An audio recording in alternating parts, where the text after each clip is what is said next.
In this city, ordering a cup of coffee could get your head cut off. And not by some faceless executioner in a dungeon, according to the stories, by the ruler of the empire himself, walking the streets in disguise, a sword hidden under his robe, waiting for you to take one sip. The most powerful man in the world was hunting people over a drink. The same drink millions of us pour every single morning without a second thought. So what was it about this one dark cup that terrified an empire so deeply it was willing to kill for it? To understand why coffee became a death sentence, you first have to understand what a coffeehouse actually was, because it was never really about the coffee. Rewind to the year 1555.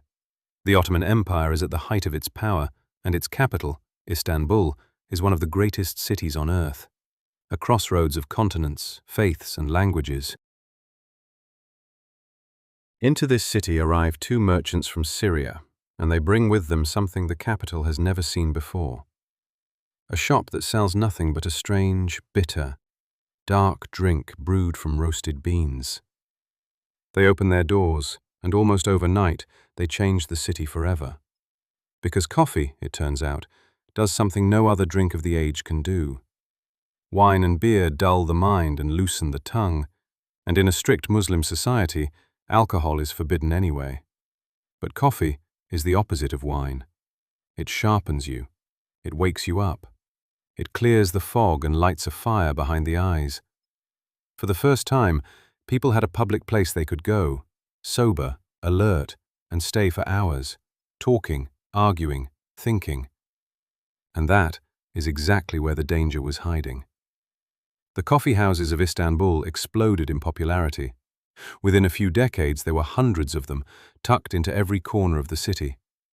People started calling them by a nickname that tells you everything: schools of the wise. Because that is what they became. Men gathered to read poetry, to play chess and backgammon, to listen to music and stories, and, most importantly, to talk, to debate religion, to gossip about the court, and to whisper about politics. Think about what that meant in an empire ruled by an absolute monarch. Before coffee, where did ordinary people gather? The mosque, controlled by religious authority. The market, a place for business, not lingering. The home, private and small. There was no public space where a merchant, a soldier, a scholar, and a stranger could sit as equals for hours, sharing ideas the palace never approved and the mosque never sanctioned. The coffeehouse created that space out of thin air, and it was the one place in the entire capital that the Sultan did not control. To a ruler, that is not a cafe. That is a threat. Every crowded coffeehouse was a room full of people the state could not hear, discussing things the state could not approve. Rumors spread faster over coffee than they ever could in a mosque. Criticism of the government, jokes about the powerful, the seeds of discontent, all of it brewed in these smoky little rooms alongside the beans. The palace began to see the coffeehouse for what it truly was in their eyes. Not a business, but a gathering point, a place where public opinion was born, a place where a conspiracy could take shape over a shared pot. And the religious authorities had their own war to wage. Fierce arguments broke out among the scholars. Was coffee lawful, or was it forbidden? Some argued that roasting the bean until it was black as charcoal made it unclean, even sinful. Others pointed out that it kept worshippers awake through long nights of prayer. The debate raged for years, and coffee found itself accused, banned, and unbanned more than once before the real storm arrived. So by the early 1600s, two forces were circling the same little cup. On one side, the fear of the throne, that these rooms were breeding grounds for plots.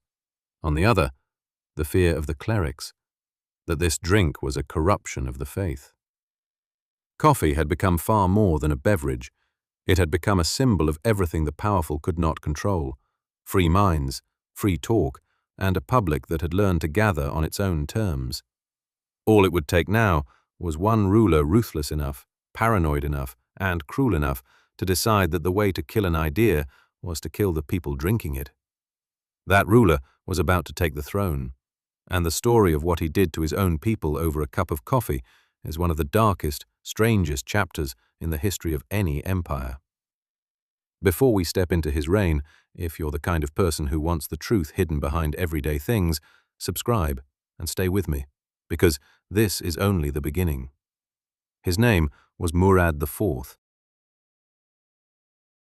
And to understand why he was willing to execute his own people over a drink, you have to understand the nightmare that made him. Murad did not grow up as a pampered prince, safe in golden rooms. He came to the throne in 1623 as a boy, only 11 years old. Imagine that. A child, crowned ruler of one of the largest empires the world had ever known, seated on a throne soaked in blood. Because in the Ottoman court, power did not pass gently. Brothers murdered brothers, mothers plotted against sons. The palace was a snake pit, and Murad was thrown into it before he was old enough to defend himself. For his first years as Sultan, he ruled in name only. The real power lay with the generals, the palace factions, and above all, his own mother, who governed as regent. And these were not calm years. The empire was cracking. The army, the fearsome janissaries, once the most disciplined soldiers on earth, had grown into a mob of extortionists. They rioted whenever they pleased. They demanded money, and when they were displeased, they killed.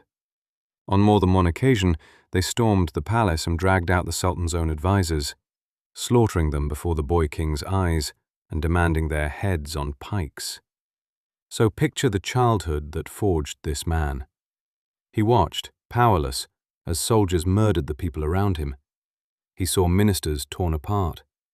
He learned, in the most brutal way a child can learn anything, a single, terrible lesson: that authority is an illusion the moment people stop being afraid of you. That the instant a ruler looks weak, the knives come out. And they come out for him. That lesson never left him. It became the engine of everything he would later do. When Murad finally seized real power in his 20s, he did not rule like a man. He ruled like someone determined to make sure no one would ever look at him the way those janissaries had looked at a frightened boy. He was tall, immensely strong, and legendary for his physical power. Men said he could bend iron and wield weapons no ordinary soldier could lift. But it was not his body that terrified the empire, it was his mind. Murad had decided that the only way to hold a crumbling empire together was through absolute, merciless fear.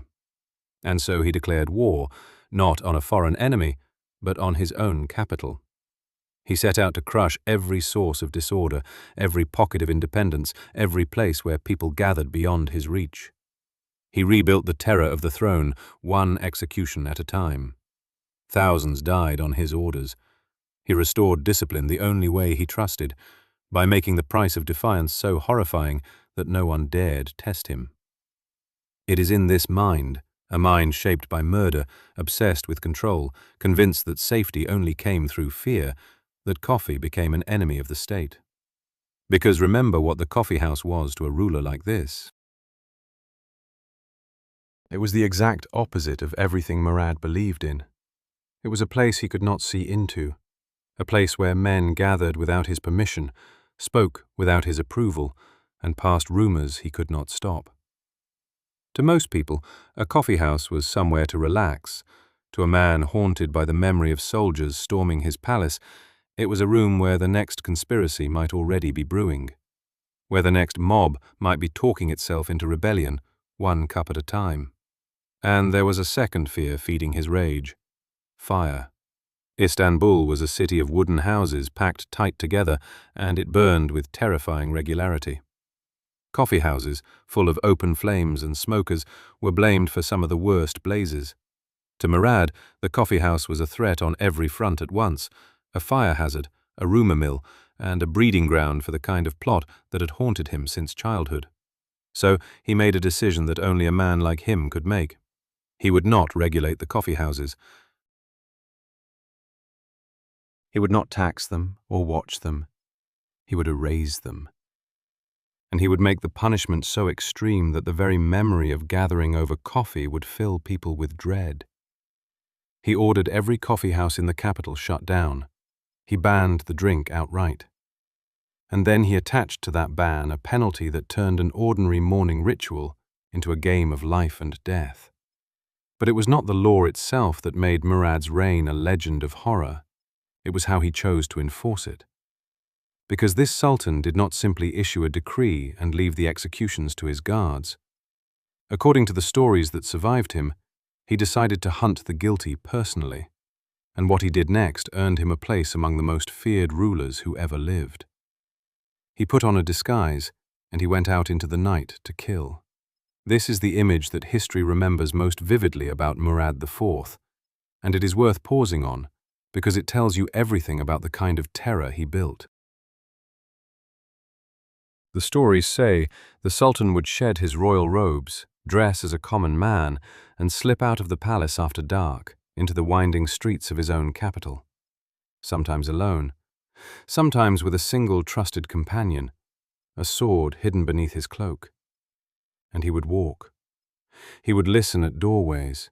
He would watch the shadows for the glow of a forbidden fire and breathe the air for the scent of roasting beans or tobacco smoke.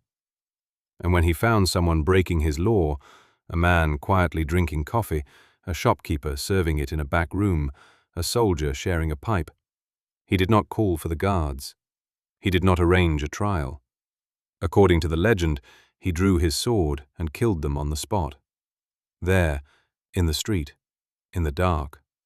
The most powerful man in the world, acting as judge, jury, and executioner over a cup of coffee. Now, we have to be honest here. Some of these stories almost certainly grew in the telling. Legends have a way of swelling around cruel rulers, and it is impossible to know how many of these midnight executions truly happened by the Sultan's own hand. But here is the part that is not legend, the part historians do not dispute.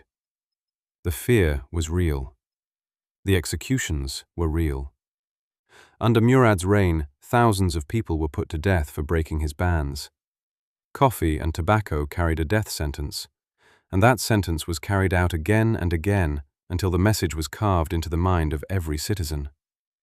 And that, in the end, was the entire point.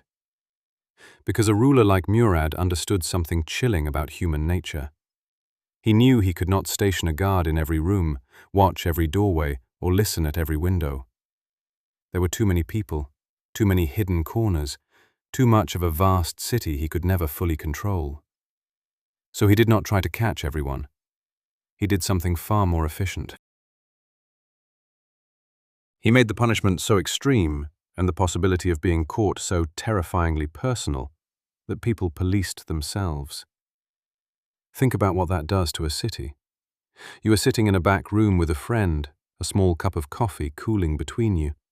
The same simple pleasure your parents enjoyed, the same drink that was legal just a few years ago. And every footstep outside makes your heart stop. Every knock at the door could be death. That stranger lingering in the street, is he just a passerby, or is he the Sultan himself, waiting for you to lift the cup to your lips? You cannot know. And that not knowing is the weapon. That is how one man turned an entire capital into a place where people were afraid of a beverage. The coffee houses, those crowded, noisy, brilliant rooms that had defined city life for decades, went dark. Their doors were shuttered. Their owners fled, or worse.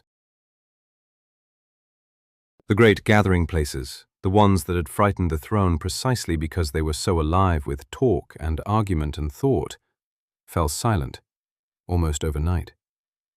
An entire culture, built patiently over 70 years, was strangled in a matter of months.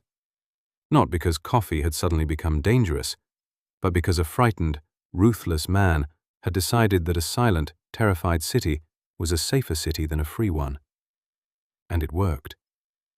That is the uncomfortable truth. The terror did what Murad wanted it to do. The plots he feared did not topple him. The gatherings he hated dissolved. He died still on the throne, still in power, having ruled through fear more completely than almost any sultan before him. In his own brutal terms, he had won. But here is the thing about trying to kill an idea, or a drink, by killing the people who love it. You can silence a city. You can shutter every shop and empty every room. You can make people afraid to whisper the word.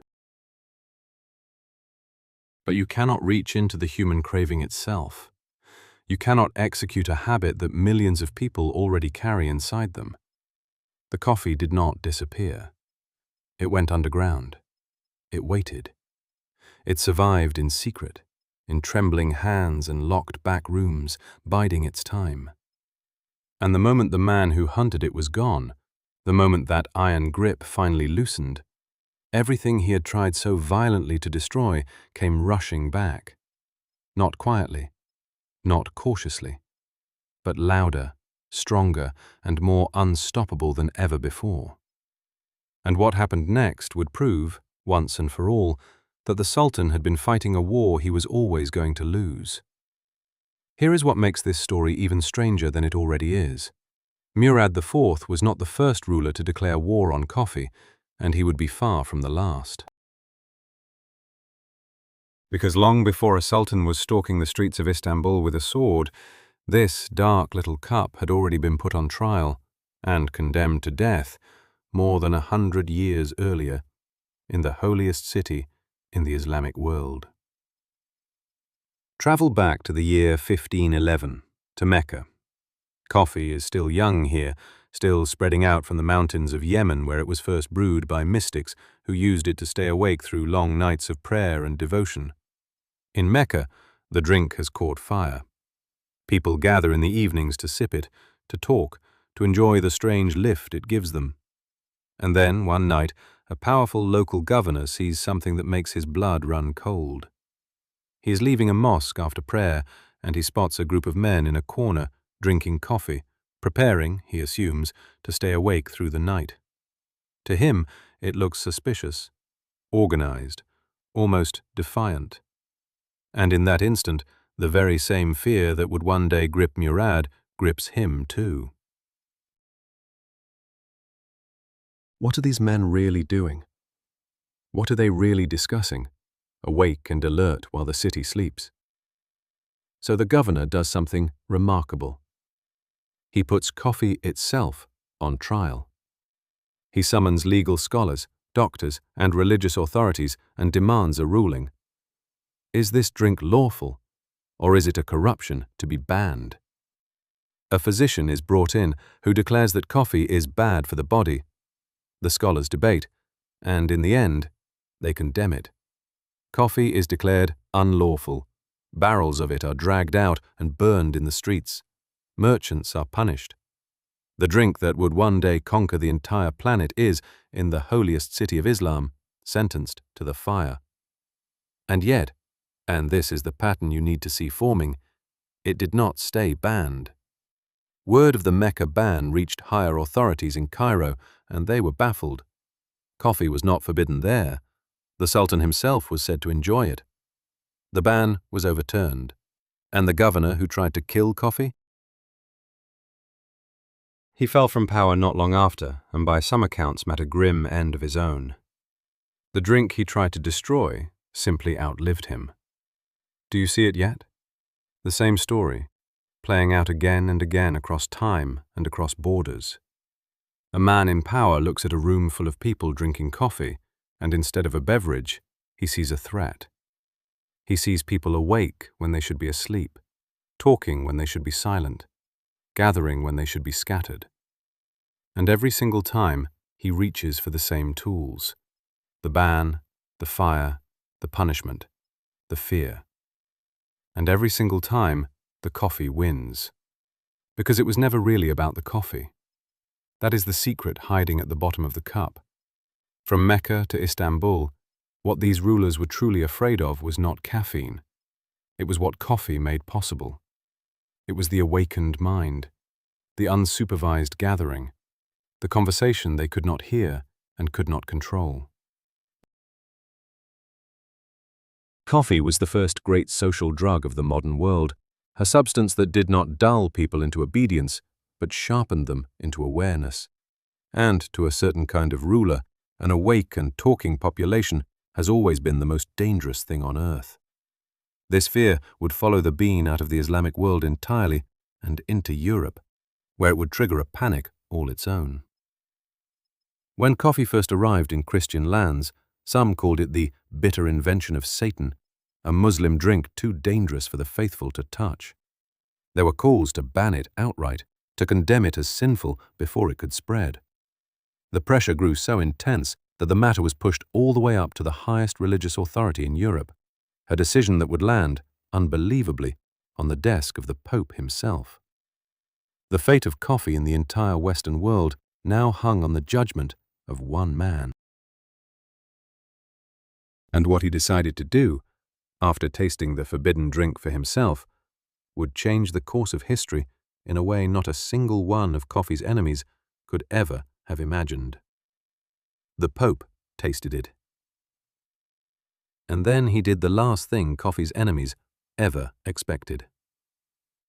Rewind to Rome, at the end of the 16th century. Coffee has crossed out of the Islamic world and into Christian Europe, and it has arrived carrying a reputation like a stain. To many, this is not simply a foreign drink. It is their drink, the beverage of the empire that Europe has feared and fought for generations. And so, a whisper begins to spread among the devout that coffee is unclean, that it is the invention of the enemies of the faith. Some go further still, calling it the bitter potion of Satan himself, a dark temptation smuggled in to corrupt good Christians and lead them astray. The pressure builds. Priests and advisors urge the Church to act, to ban this suspicious black brew before it can sink its roots into Europe. And so, exactly as it had in Mecca and in Istanbul, the fate of coffee is placed into the hands of one powerful man. Only this time, that man is Pope Clement VIII. And his verdict will not decide the fate of a single city, but of an entire continent. His advisors expect a condemnation. They practically demand it. Ban the drink, they urge. Denounce it.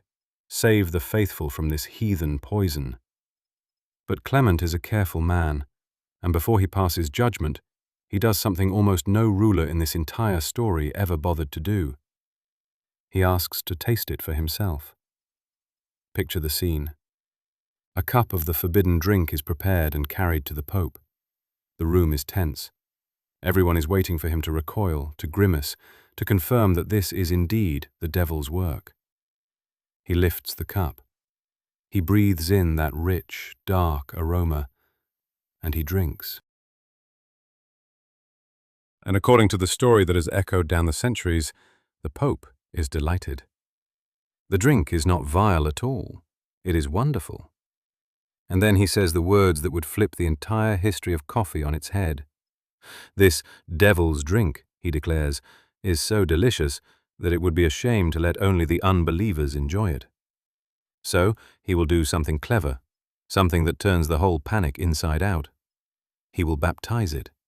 He will bless the drink, make it Christian, and cheat the devil of his prize. Whether he spoke those exact words or not, the effect was undeniable. Coffee was not banned in Europe. It was welcomed. The most powerful religious authority in the Western world had given the bean his blessing, and with that single act, the last great gate swung open. Coffee was free to conquer.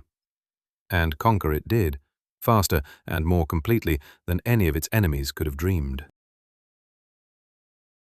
Coffeehouses began to appear across Europe, and, just as they had in Istanbul decades before, they became far more than places to drink. In England, they earned a nickname that should sound familiar by now: penny universities. Because for the price of a single penny, the cost of a cup, any man could walk in, sit down, and join a conversation that might change his life. Merchants, scientists, writers, philosophers, revolutionaries. They all gathered in these smoky, buzzing rooms, and they talked. And out of that talk, the world began to change. Business empires were founded over coffee.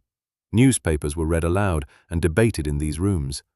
Scientific ideas were argued and refined. The great awakening of thought that would reshape Europe was fueled, quite literally, by the stimulant in the cup. The very thing that had terrified the rulers of the East, a room full of awake, alert, unsupervised minds sharing dangerous ideas, was now igniting an intellectual explosion in the West. Every fear that Murad and the governor of Mecca had ever had about coffee turned out to be completely correct. It did wake people up. It did bring them together beyond the reach of the powerful. It did become an engine of new ideas and dangerous conversations. They had understood the drink's power perfectly. They had simply been on the wrong side of it. But while Europe was busy building an entire civilization on top of the coffee cup, the story circled back to where it began. Because Istanbul had not forgotten its coffeehouses. The city that had been silenced by a sultan's sword still remembered the taste of freedom in a small, dark cup. And it was only a matter of time before the empire that had tried hardest to kill coffee would be forced to make peace with it. The question was, what it would take. And the answer, when it came, would be tied to the death of the very man who had hunted it. In the end, the man who hunted coffee through the streets of his own city died young. Murad IV, the Iron Sultan, the tireless enforcer, the ruler who crushed an empire back into silence through sheer terror, was gone before he reached the age of 30. And here is the bitter irony that history could not resist. The man who executed thousands for their vices was, by many accounts, undone by one of his own. For all his fury against tobacco and drink, Murad himself was said to be a heavy drinker, and it was his own body, worn down from the inside, that finally did what no assassin, no rival, and no rebellion ever could. Sit with the weight of that. He spent his entire reign policing the pleasures of other men. He walked the night with a sword drawn against strangers sharing a quiet cup. And the thing that killed him came from inside his own palace, his own habits, his own hand. The great judge of vice could not sentence himself. And the moment he was gone, everything he had built began to crack. Because terror only holds while the man wielding it is alive.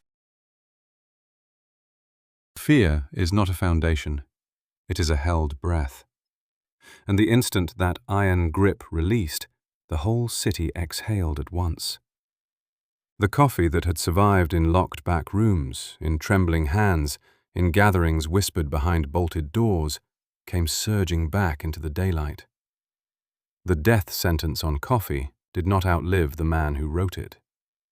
Within a few short years, the ban was quietly lifted, and the shuttered coffeehouses of Istanbul threw their doors open once more. And they did not creep back ashamed. They came back roaring, and this time they came to stay. The rooms filled again with smoke and noise and argument and laughter. The chessboards reappeared. The storytellers returned to their corners. The poets, the merchants, the schemers, the idle dreamers. All of them flooded back into the great gathering places as though the silence had never happened at all. The very drink a sultan died believing he had defeated became one of the most beloved and enduring symbols of the entire empire. Sit with the scale of that failure. Murad held every advantage a human being could possibly hold. Absolute power over one of the largest empires on earth, armies, executioners, spies in every quarter, a willingness to kill that made grown men lower their eyes as he passed. He banned the drink. He burned the shops. He hunted the guilty with his own hands in the dark.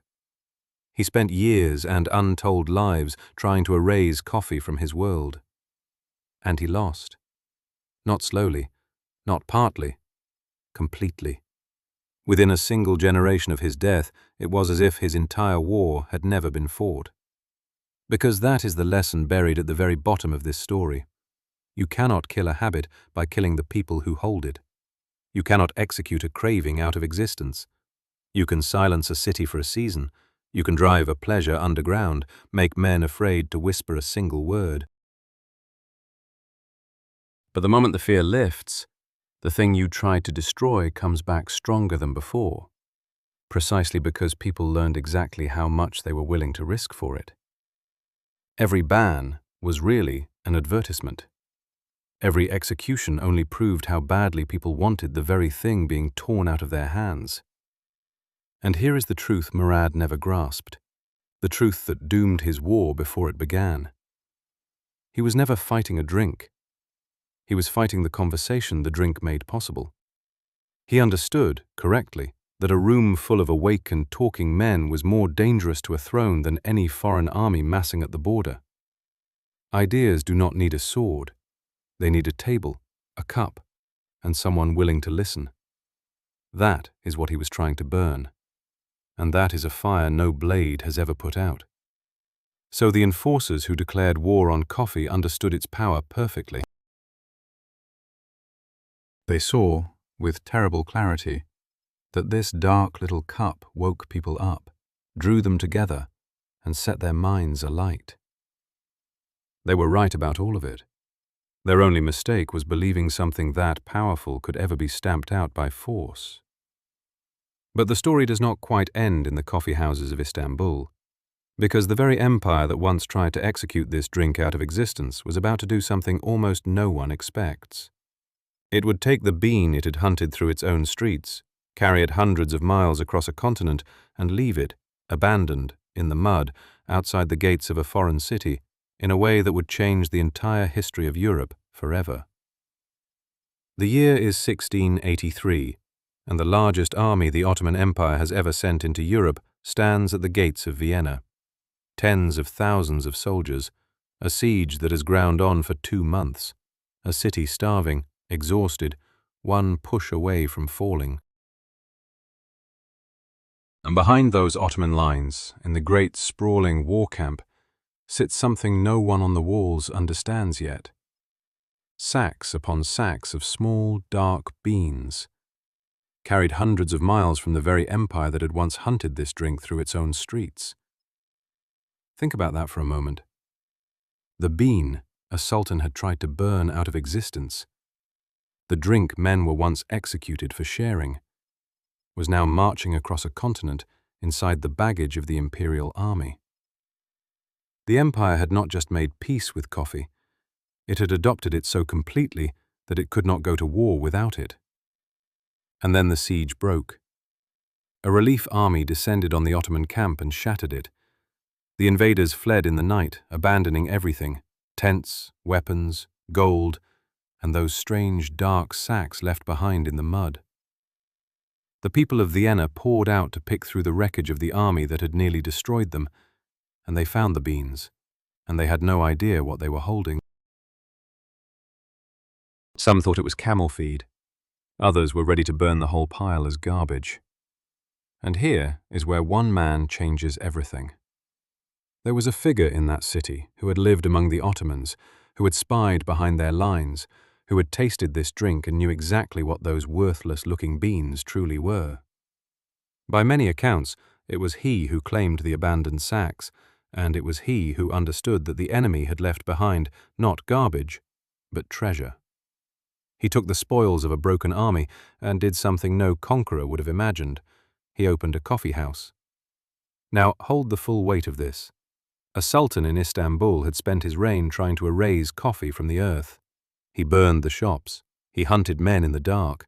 He killed to make this drink disappear. And, 2 generations later, the very empire he ruled carried that same drink to the heart of Europe and, in losing the greatest battle of the age, handed it to the entire continent as a gift. Coffee did not arrive in the West as a quiet import on a merchant ship. It arrived as war booty, dragged out of the mud of a shattered army in the ashes of a siege that failed. From that moment, it spread like fire. The coffee houses that had once been outlawed and burned in Istanbul now rose in Vienna, then Paris, then London. The same rooms, the same smoke, the same dangerous hum of men awake and talking and arguing late into the night. Everything the Sultan had feared about coffee, everything he had tried to kill it to prevent, he now exported into the beating heart of the world. The revolutions, the ideas, the newspapers, the entire restless intellectual age that was about to remake Europe, much of it would be born in exactly these rooms.